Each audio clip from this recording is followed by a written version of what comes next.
Hello there guys, Davis the Wolf here, and welcome to a brand new video.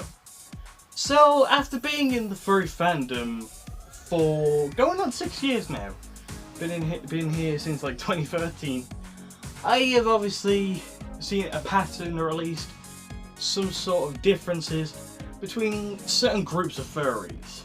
And I'd like to bring you today the different types of furries, just to educate y'all on, this whole subject that we have and the way furries work, basically. Now, of course, at first you had your classic general fursuiters, your average fursuiter furry. Because, you won't be a popular furry without a fursuit, we all know that. But we all keep telling ourselves, you don't need a fursuit to be popular. That's a bit of a lie. But yes, you have your general fursuiters who, for the most part, use their fursuits to spread positivity and much cuteness. And then, of course, you have the fursuiters who also use their suits to hide just how much of a scumbag they are. But of course, that's only general fursuiters. There's also us general furries, such as me, who just do pretty much the same, but we don't have a fursuit because, well, fursuits are kind of expensive. Might want to sell a few kidneys. Remortgage your house. Get in trouble with the mob. And then, of course, you've got another section of the fandom, one that has sometimes been memed a bit, I guess, and even by other furries has been kind of looked down upon, I guess you could say. Of course, I'm talking about RP furs, and for any of you who may not know what RP stands for, that's roleplay. Basically, like, acting and all that. Basically, furs who roleplay certain characters and do stuff, just like these, people, a bit like Dungeons and Dragons or something like that, just, with furries or something like that.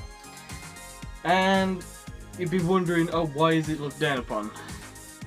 Obviously, there could be like, NSFW RP, and then could be certain the kind of creepy furs who do creepy RPs, just stuff like that. And you can get the odd bad egg. So RP is a bit of a majority of the fandom. It's got its bad eggs. Especially them kind of people who steal art. Dickheads. Now, of course, after talking about RP furs, I guess there's nowhere else we can go but deeper. Gotta go deeper, I'm, of course, gonna be talking about drama furs, or furry drama. The worst thing in the world. It's so that you could not contain furry drama. It has actually spilled into the mainstream media in the past. Now, I'm not talking about that itself. I might make my thoughts and opinions known on furry drama, but I'm talking about drama first. And obviously, it's like your general people. They're like your average agony aunt or your average bloody idiot. It basically spends all day long on, social media, just basically generating outrage just for the sake of, well, making people either feel negative or depressed or just feeling angry. And sadly, some of the people I did follow, but since I'm done with bloody drama and all that, I've just ended up unfollowing them because I want to live a positive life, and I have no room in my life for these drama furs. Especially some who have generated quite a lot of drama over the last couple of years. Now, this last bit is just going to be in my opinion. Sadly, one of the worst ones to me is desperate furs. Obviously, if you know what I mean by desperate furs, furries who just kind of enter the fandom for popularity and, oh, look at me, please admire me and suck my toes or something. Just basically these people who want to be, instantly admired, instantly have all the attention. And to me, I just don't like that. You shouldn't, beg people for attention. To me, that's just not the way you should do it. if you want to receive attention, you have to have at least some form of talent or make yourself interesting in some sort of way. If you ain't got that, you're not really going to be all too popular. And really, in my opinion, popularity doesn't matter. You know? Popularity doesn't make your opinion more valid. Popularity doesn't make you a better person. As I previously mentioned about Jason X, he is pretty popular, but he is definitely not any kind of angel. So don't think, you know, coming into the furry fandom is going to make you instantly the most popular person in the world. It's not going to make you the next Majira Strawberry. You know, it's not going to do that. And pining after that is just going to make it worse, in my opinion. If you're just going to be pining just to be the center of attention, you're just going to make it worse for yourself, and people are not going to want to know you. But anyways, that was the last of the bad ones. I thought I'd end this one with one of the most positive. Now, the last one on this list, and the one that I do personally call the most positive, would have to be, obviously, you know, the most known one, Poppy Furs.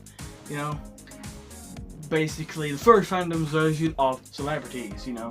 Very well known furs who've, you know, done something, say, like really talented artists, really talented fursuiters, really talented furry YouTubers. Oh wait, why am I not on that list? I wonder what, because I'm really good at this. Basically, you know, furs who are well known in the fandom and have obviously risen up through the ranks and getting known for what they do.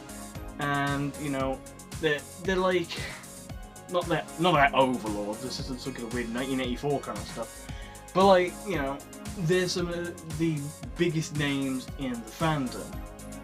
Weirdly enough, people trust them as some kind of overlord, but nah, they're just well-known people. They're people like you and I. That's the way I see it. But as I say, sadly, the desperate furs will obviously try to capture their kind of magic, but it just doesn't quite work. Because, you know, it's unique. That's how it is. You should be yourself, and that's how these Poppy Furs became Poppy Furs. You know, they didn't just do something that somebody else was doing, they did their own thing. So, that was how furries work, or the different types of furries, and what they do. I really do hope that you guys enjoyed this. Obviously, I, you know, hope you do.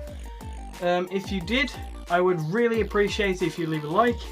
And if you want to support me even further and help me reach my goal for this year of reaching 300 subscribers, then I really appreciate it if you would subscribe to my channel and turn notifications on, because YouTube sub boxes are abysmal right now.